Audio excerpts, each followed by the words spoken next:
Capítulo 2, Estática dos fluidos. Vamos comparar a utilização do Teorema de Stevens com a equação manométrica. Essa comparação é para mostrar que existem mais do que uma maneira para a determinação da variação de pressão entre dois pontos fluidos que pertencem a um fluido em repouso. Vamos considerar essa situação onde eu tenho um tubo por onde escoa água. Consideramos a seção 1 e a seção 2. O tubo se encontra na horizontal e existe a diferença de pressão porque o escoamento só irá ocorrer com uma variação de pressão. Poxa, mas você não está estudando estática dos fluidos e você está falando de fluido em movimento? Sim, porém, eu quero deixar claro que essa mangueira que foi instalada entre a seção 1 e 2, e onde eu tenho um fluido manométrico, um fluido muito mais denso do que não se mistura a ele, na mangueira eu tenho um sistema em repouso. Tenho escoamento na tubulação, mas nessa mangueira eu estou em repouso. Essa mangueira poderia ser denominada de manômetro diferencial de coluna de fluido ou manômetro diferencial em forma de U. Do lado que eu tenho maior pressão, o fluido desce, o fluido manométrico, e do lado que eu tenho menos pressão, o fluido manométrico sobe. É claro que ele foi dimensionado para não ser levado para dentro da tubulação, pois aí, se isto acontecer, eu não vou ler absolutamente nada. Vamos recordar o conceito de Teorema de Stevens. Lembrando, o nosso objetivo é a determinação de P1 menos P2. O Teorema de Stevens, que era aplicado em um fluido contínuo incompressível em repouso, ou seja, seu peso específico constante, falava o seguinte: ao considerar dois pontos fluidos que se encontram a uma diferença de cota H, podemos afirmar que a diferença de pressão do ponto mais baixo em relação ao ponto mais alto, ou seja, Px menos Py, é igual ao produto do peso específico do fluido que se encontra entre eles, vezes a diferença de cota do mesmo. Então nós teríamos que Px menos Py seria gama vezes H. Enunciado: a diferença de pressão entre dois pontos fluidos pertencente a um fluido contínuo incompressível em repouso é igual ao produto do peso específico do fluido pela diferença de cota entre os pontos. Importante observar, a diferença de pressão não depende da distância entre os pontos, mas só da diferença de cotas. Bom, vamos aplicar isso no nosso caso. Então nós vamos considerar, por exemplo, P3 e P1. Eu vou escrever então que P3 menos P1 seria igual ao gama do fluido que está entre esse ponto, gama da água, vezes a diferença de altura, X mais H. Vamos agora pegar a pressão do fundo e o ponto 3. Pressão do fundo menos a pressão em 3 seria o peso específico do fluido que está entre eles, gama M, vezes a diferença de cota Y. Ora, vim para cá, vou pegar pressão do fundo menos P4. Então eu terei que pressão do fundo menos P4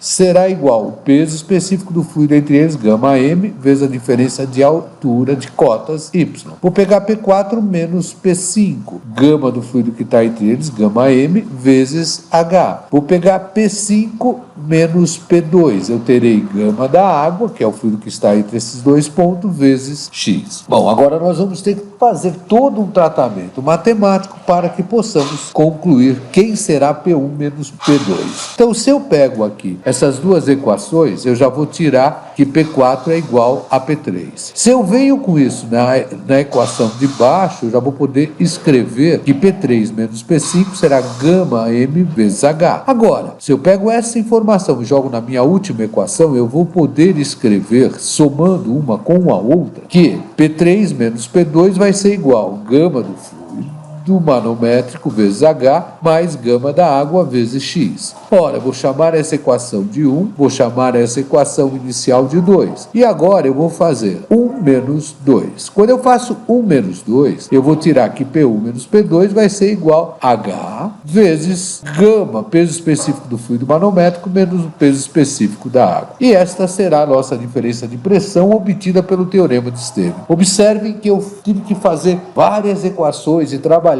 com sistemas e equações para poder chegar em uma resposta. Vamos agora achar a mesma diferença de pressão P1 menos P2 pela equação manométrica, ao invés de utilizarmos o Teorema de Stevens. A equação manométrica é uma equação aplicada em manômetros e coluna de líquidos e que sempre vai resultar numa diferença de pressão entre dois pontos fluidos. Seria uma regra prática, na verdade, para a determinação dessa diferença de pressão. Para se obter a equação manométrica, deve-se sempre escolher dois pontos como referência. Então, no nosso caso, nós teríamos o ponto 1 e o ponto 2. Então, nós temos dois pontos como referência. A primeira coisa que eu vou fazer é adotar um deles como origem. origem. Vamos escolher o ponto 2 como sendo a nossa origem. A partir daí, nós vamos nos deslocar de 2, sempre na vertical, horizontal e vertical, até chegar no ponto 1. Toda vez que eu estiver com uma coluna descendente, lembrem, se eu mergulho, a pressão aumenta. Então, se eu estiver numa coluna descendente, eu vou somar o gama vezes o H. Gama do fluido que eu desci, H que eu desci. Então, por isso que eu escrevi, parte-se do ponto marcado como origem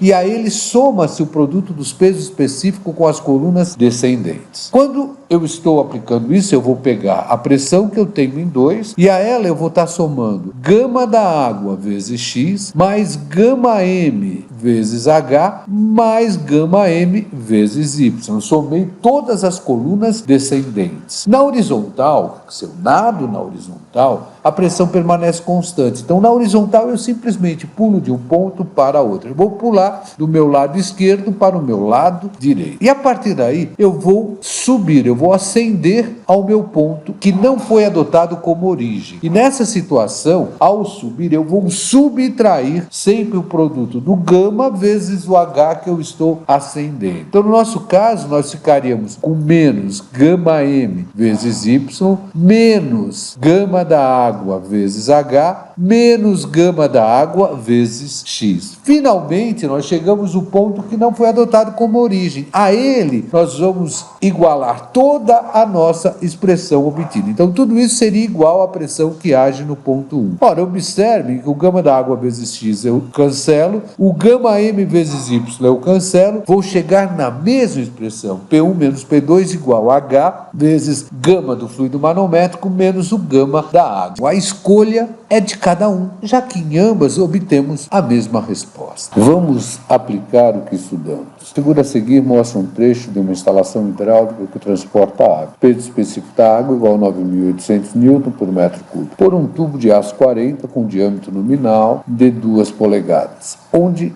na seção 1 temos uma pressão de 30 kPa. Pede-se determinar a pressão na seção 2.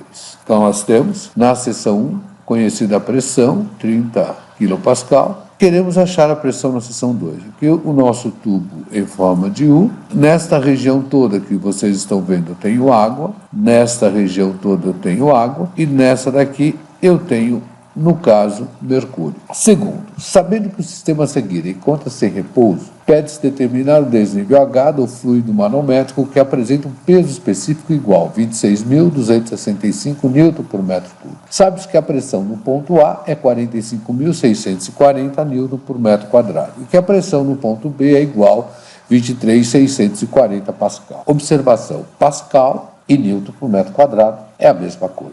Dados, peso específico da água igual a 9.800 N por metro cúbico e peso específico do óleo igual a 8.036 N por metro cúbico. Então aqui nós temos a pressão PB, óleo, fluido manométrico, água e a pressão PA. Conhecemos esta cota, só não conhecemos a cota HM que é pedido. Bom, boa sorte, qualquer coisa, entre em contato com raimundo.ignacio@escoladavida.eng.br. Não se esqueça de se inscrever no canal e clicar no like e no sininho para receber novas informações. Até breve.